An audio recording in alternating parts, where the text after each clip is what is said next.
Nairobi didn't wake up one morning and say, hey, let's make a BRT. Nairobi was cornered.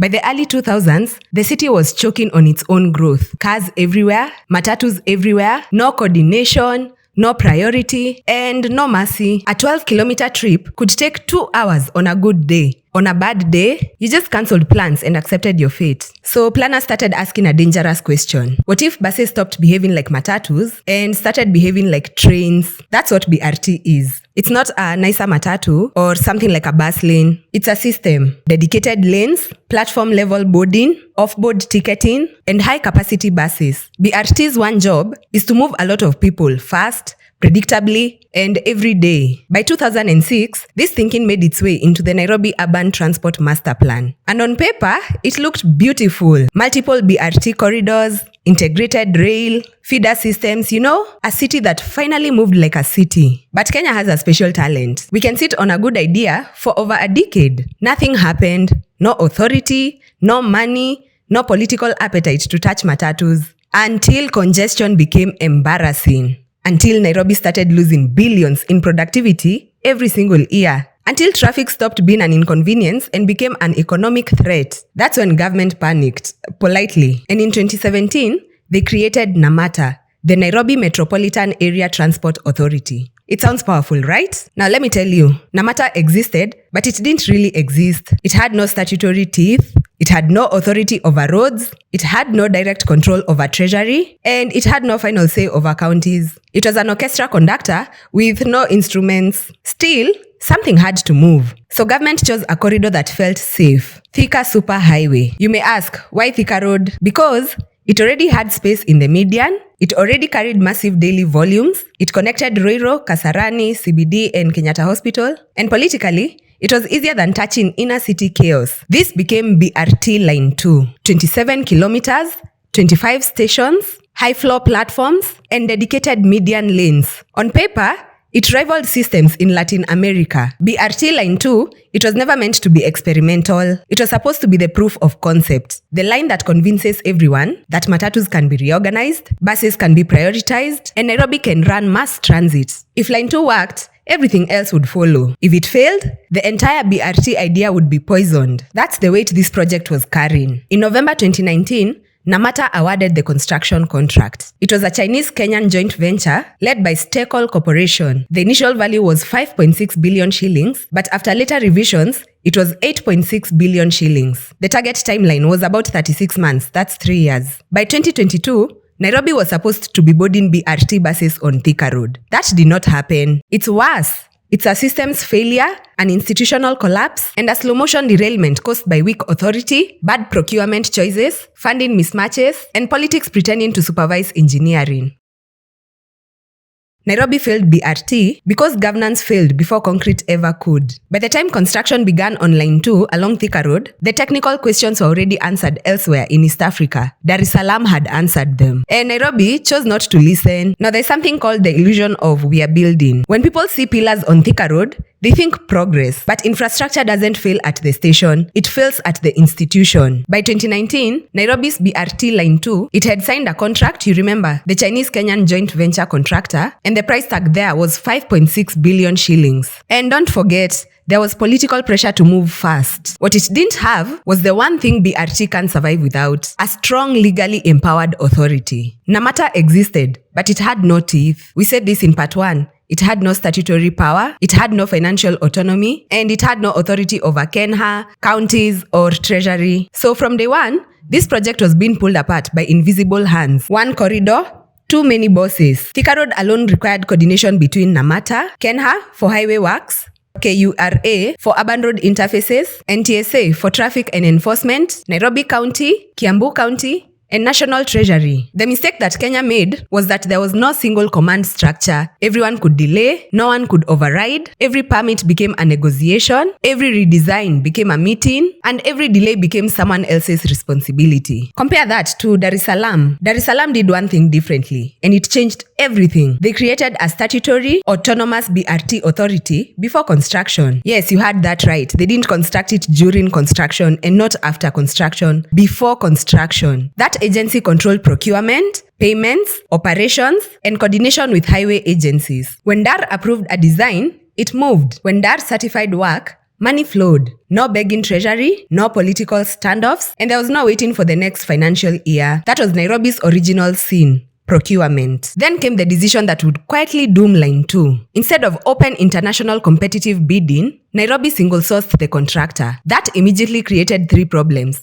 1, there was no competitive pricing pressure. 2, there were no multilateral lenders enforcing discipline. And 3, there was a payment model mismatch. The contractor expected Chinese-style pre-financing, and the government expected milestone payments after verification. Those two systems, they don't negotiate. They collide. Let's talk about the money problem nobody wanted to say out loud. By 2021, work was happening, but money wasn't. Treasury disbursements, they were erratic, budgets were under-realized, and interim payment certificates piled up unpaid. By January 2022, over 1.9 billion shillings was owed, works had reached about 40%, and the contractor walked off-site. This was not because of corruption headlines, and it was also not because of court cases or land invasions. It was just because the state didn't pay on time.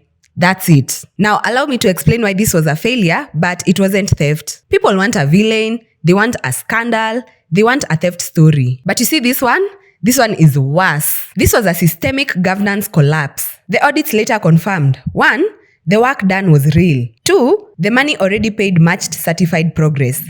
And 3, the problem was arrears, coordination, and authority. So in other words, the state built half a spine, then forgot to feed it. And while Nairobi stalled, Dar es Salaam scaled. DAR didn't pause after phase 1. They launched operations, they collected fares, they used revenue to expand, they rolled into phase 2, then phase 3. By the time Nairobi was arguing about who should sign what, Dar es Salaam was already moving people. That's the difference between we are constructing and we are operating. BRT does not fail because Africans don't understand transport. It fails when authority is fragmented, when money is political, when procurement is rushed, and when no one is empowered to say, this stops here. Nairobi lacked institutional courage, and that's why the concrete stood still. By 2022, Nairobi's BRT Line 2 was frozen. Barricades were still there, concrete was half poured, and stations were standing like unfinished sentences. Everyone asked the same lazy question. So, who stole the money? Now that question, it can be comforting, but it's wrong. By January 2022, the Stakeholder joint venture walked off-site. It was a literal abandonment. When they abandoned the site, about 40% of the project was physically done, earthworks were completed, Ruiru interchange works was ongoing, Githurai U-turns were visible, and verified interim payment certificates, the IPCs, they were already issued. And yet, let's now talk about the numbers nobody likes to explain. Between 1.9 and 3 billion shillings had been certified, but not paid. Guys, let's be very clear here. This was not money that disappeared. This was money that never moved. The Auditor General confirmed it. The work was inspected, the IPCs were approved, but Treasury disbursements stalled. So Stakeholder did what any contractor does when cash flow collapses. I'll tell you why this wasn't a theft story. Now this is where Kenya struggles. We are very good at imagining corruption, but we are terrible at understanding execution failure. Because this wasn't about ghost roads or fake bridges or money vanishing into offshore accounts. It was about systems failing to release money on time. Namata was the project owner, but until 2024, Namata was not even a statutory authority. Imagine, they were coordinating National Treasury, KENHA, KURA, NTSA, county governments, Chinese contractors, all those without a legal muscle. It gets worse. There was a ledger problem. The Auditor General flagged that Namata was still using manual financial ledgers. Manual, imagine, in a multi-billion shilling infrastructure project. So when the Treasury asked, show us the exact verified position of these IPCs, Namata couldn't produce airtight real-time records. And this was not because money was stolen. It was because the system wasn't built for scale. Now, I know you're asking, why couldn't Stakeholder just wait? I'll tell you something about Chinese contractors. They don't operate on vibes. They operate on cash flow. Stakeholder expected pre-financing, a model common in Chinese infrastructure deals. Namata expected milestone payments after verification. Those two models, they collided. There was no bridge, no buffer, and no lender enforcing discipline. So when the arrears crossed 1.9 billion shillings, Stakeholder just pulled the plug. I mean, that's not corruption. It's just a contract structure failure. And then after that came the silence. Nothing. There were no arrests, no resignations, there was no emergency funding, just silence. From 2022 to mid-2024, the project just sat there, half-built, fully visible, and politically radioactive. Treasury finally released 3 billion shillings in June 2024. Then remobilization began, but the damage was already done. So from this part, you can see that Kenya did not fail because people stole money. It failed because money stopped moving. And when systems can't move money, they can't move cities.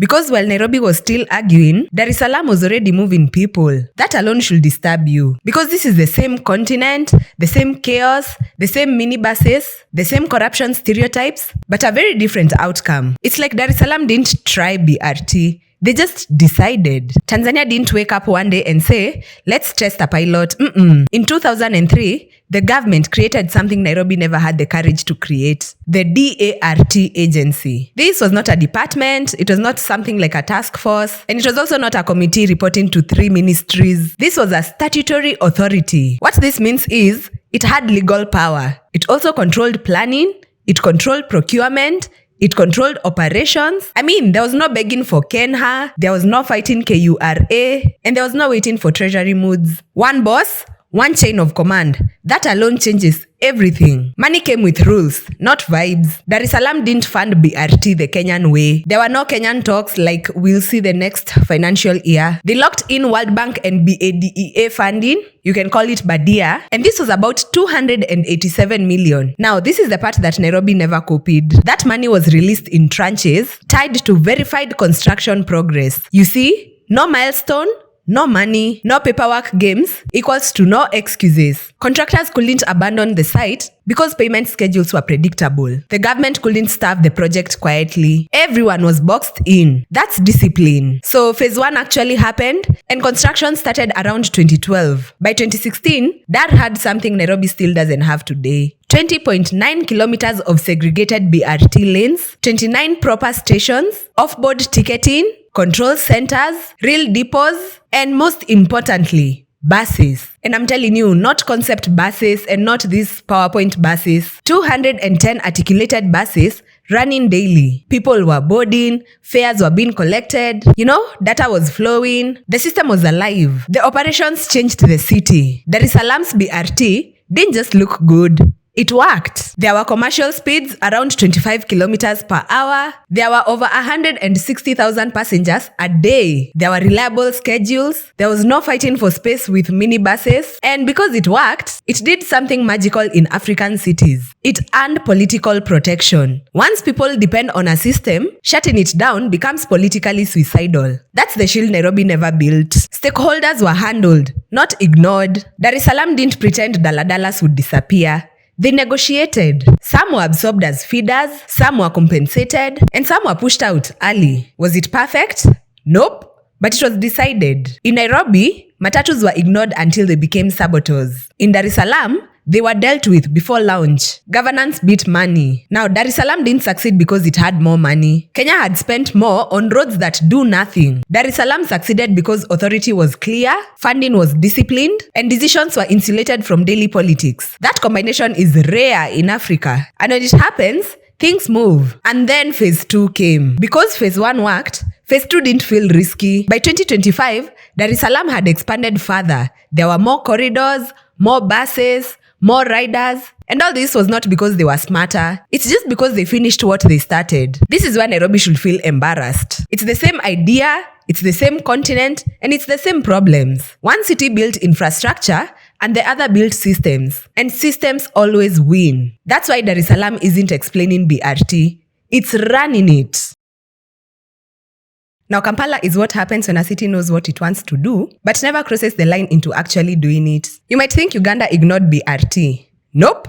In fact, Kampala was early. As far back as 2013, the Kampala Capital City Authority, KCCA, it commissioned the Greater Kampala Metropolitan Area Transport Master Plan, MMUTMP. On paper, it was ambitious. 9 BRT corridors covering Kampala, Wakiso and Mukono, integrated with commuter rail, integrated with taxis and ferries, designed for a city expected to double in size. This wasn't guesswork. It was professionally done. Japanese and World Bank backed studies, traffic counts, demand modeling, everything. And that's the problem. Because Kampala stopped at planning, 13 years and no bus. From 2013 to 2025, no BRT lane was built, no station was constructed, no bus was procured, and no operator was selected. 13 years. What Kampala has instead is feasibility studies, concept notes, validation workshops, strategic plans, updated designs, and revised frameworks. All very intelligent and all very polished, but all completely motionless. Let's talk about the 14.4-kilometer pilot that never starts. Eventually, KCCA narrowed everything down to a 14.4-kilometer pilot corridor. City Square, Banda, Kalerwe, Kibuye. This was meant to be the breakthrough, the start small approach. In November 2025, the World Bank validated the pilot. Validated, not funded, not tendered, just validated. Validation means, yes, this could work if you sort out the politics, the laws, the money, and the operators. So as of now, there is no construction contract, there are no buses, there is no depot, there is no fare system, and there is no timeline the public can hold on to. Why did Kampala choose BRT Light? Instead of full BRT like Dar es Salaam, Uganda pivoted to BRT Light. Smaller 14 meters rigid buses, partial segregation in the CBD, mixed traffic outside the core, and signal priority instead of physical enforcement. This was a compromise, not an innovation. Why? Because full BRT requires political confrontation with taxi operators, legal authority over road space, serious upfront funding, and enforcement capacity. Kampala chose peace over power. Now Uganda, like Kenya, it doesn't have a statutory muscle. Unlike Dar es Salaam, the DART agency, Kampala has no autonomous BRT authority, it has no protected budget line, and it has no single institution with final say. KCCA plans, UNRA controls highways, the Ministry of Works controls money, and State House controls priorities. Everyone agrees in principle, but no one owns execution, so nothing moves. Now Kampala didn't fail the way Nairobi failed. There was no abandonment, there was no contractor drama, and there was no stopped works. Because Kampala never reached the point where things could fail, it froze itself safely before risk. Kampala is the city of endless coordination, zero confrontation, maximum caution, and minimum delivery. Kampala shows us that you can't build mass transit by consensus alone. At some point, someone has to decide, someone has to offend, and someone has to take the heat. And Kampala hasn't found that person yet. Now, BRT was a governance exam that East Africa sat for 3 times. Dar es Salaam did not get lucky. In 2003, President Jakaya Kikwete signed off the creation of the DART agency, a statutory authority. And this was not a department or a task force or a committee like we said in part, I don't know if it's part 3. That single decision, it changed everything. By the time construction began in 2012, 3 things are already locked in. World Bank and BADEA funding, about $287 million. A single executing authority, DART, reporting directly to central government. And there was clear political cover from State House. Yes, there were problems. People were displaced along Morogoro Road. Compensation disputes arose, especially around Kimara and Ubungo. And we also had minibus operators fighting back through UDA. But this is the difference. When resistance appeared, the presidency intervened. When operators tried to sabotage, they were absorbed into the system. When funding was required, tranches were released on schedule. By May 2016, Dar es Salaam had 20.9 kilometers of operational BRT, 29 stations, over 200 articulated buses, and about 160,000 passengers per day. By 2025, Phase 2 was already running. Dar es Salaam built decisively, not perfectly. Kenya's story starts later and weaker. In 2017, Nairobi created NAMATA, but NAMATA was not statutory. It had no binding authority over KENHA, KURA, NTSA, counties, or even the Treasury. In November 2019, NAMATA signed a single-sourced contract with Stekol Corporation for BRT Line 2 on Thika Road. The initial value was 5.6 billion shillings, and it was later revised to about 8.6 billion shillings. And that is where the rot begins, and this is not theft, just structure. The money releases stalled. By 2021 to 2022, over 1.9 to 3 billion shillings in certified work had not been paid. Stekol walked off-site in January 2022 at roughly 40% completion. There were no court orders, there were no land cases stopping the project. There were no injunctions, there was no corruption, not all those things, just unpaid bills. The Auditor General flagged manual ledgers, PPADA violations, and weak contract management. The Public Accounts Committee, they summoned officials. Names were mentioned, reports were written, but nothing moved. By June 2024, the Treasury released about 3 billion shillings to remobilize works. By January 2026, infrastructure sat at roughly 70 to 80%. Nairobi has stations, lanes, depots, but no buses. Kenya failed because nobody was in charge, not because people stole money. Uganda's failure is quieter and longer. The plan appears in 2013 under the Great Kampala Metropolitan Area Transport Master Plan. And by 2025, after 12 to 13 years, Kampala had no constructed corridor, no buses, no operator, and no funding agreement, just plans. The Kampala Capital City Authority, KCCA, designed a 14.4-kilometer pilot. JICA provided technical support. And in November 2025, the World Bank validated feasibility. But the project never crossed the political line. Why? Because no one at State House adopted it. The Ministry of Works and Transport prioritized highways. UNRA controlled road space, and urban transport remained an afterthought.